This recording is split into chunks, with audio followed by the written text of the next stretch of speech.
Cuando el barco tiene tantos capitanes, y además gobierna en coalición, es imposible dirigirlo hacia un buen puerto y a una velocidad crucero aceptable. No hay unidad porque no hay gobiernos.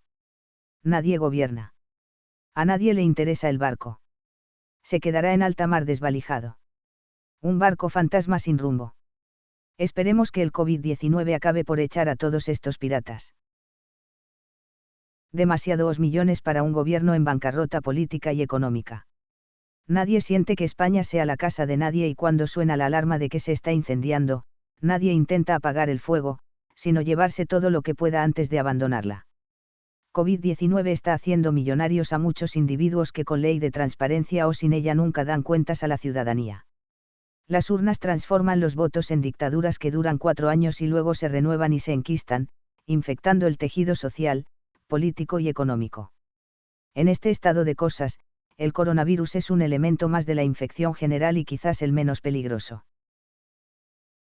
Este estudio de la Universidad de Cambridge no es un trabajo de investigación, sino de un grupo de escolares que deprisa y corriendo entregan su trabajo al profesor. Es un trabajo irrelevante, pues saber si el coronavirus comenzó en el sur de Wuhan o en Wuhan mismo carece de importancia y no aporta ninguna información valiosa a la hora de combatir el virus.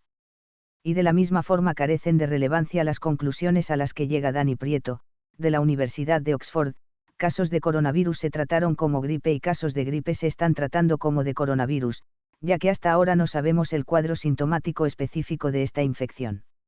Sí, como se afirma ahora, hay tos, estornudos, fiebre, deficiencia respiratoria, trastornos gastrointestinales, diarrea. Prácticamente cualquier enfermo podría ser sospechoso de padecer de este virus. Esta deficiencia, inexplicable, por parte de gobiernos, medios de comunicación y expertos indica que hay dos fuentes o dos fluidos de noticias. 1. El que proviene de políticos, científicos y periodistas que trabajan para el Deep State y que de momento su estrategia es crear confusión y evitar que haya un hilo conductor claro. Ahora Cambridge nos dice que miremos al sur de China, y Oxford, que a lo mejor ha habido casos de coronavirus confundidos con gripe. El segundo fluido viene de políticos, de investigadores y de periodistas tan ajenos al primer fluido como el resto de los habitantes del mundo, y en ese despiste informativo añaden más confusión y más distracción. Ante las expectativas que crea el título, nos encontramos con un texto contradictorio y sin argumentos.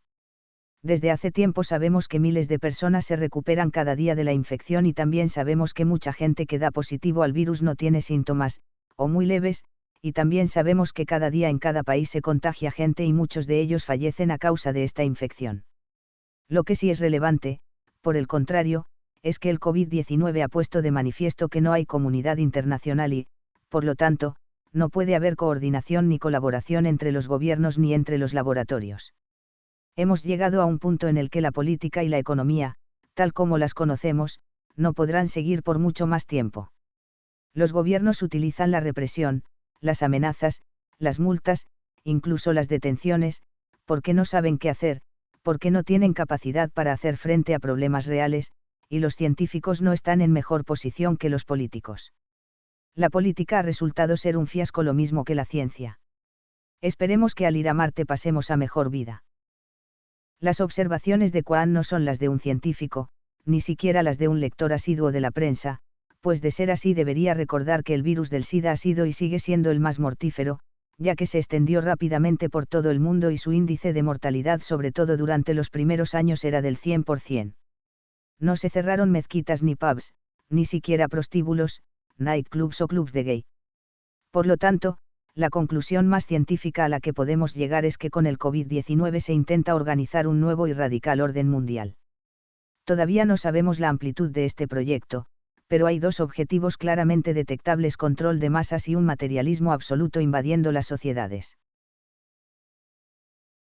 Queridos hosteleros, esa forma de entender la vida es, precisamente, la peor forma de entenderla, pues los planetas no giran alrededor del Sol, o el Sol alrededor de los planetas, un hecho portentoso, para que la gente pueda ir a los bares.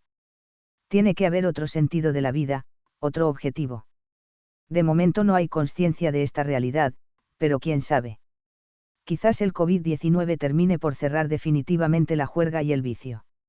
Se originarán otras formas de enajenación, de inconsciencia, y vosotros tendréis que cambiar vuestros negocios por empresas de software. Ya hemos dicho en repetidas ocasiones que el control de masas es un claro objetivo del COVID-19. Sin embargo, no sabemos cómo Occidente convencerá a China para que siga y apoye el nuevo orden mundial, pues el gigante asiático ha demostrado, gracias a la pandemia, que va a la cabeza en tecnología, economía y armamento. Si hay un nuevo orden mundial pacífico, será China quien lo implemente y lo dirija. Para que los Estados Unidos pudieran volver a ser la potencia hegemónica, tendría que haber una guerra de destrucción masiva. Un dilema de difícil solución.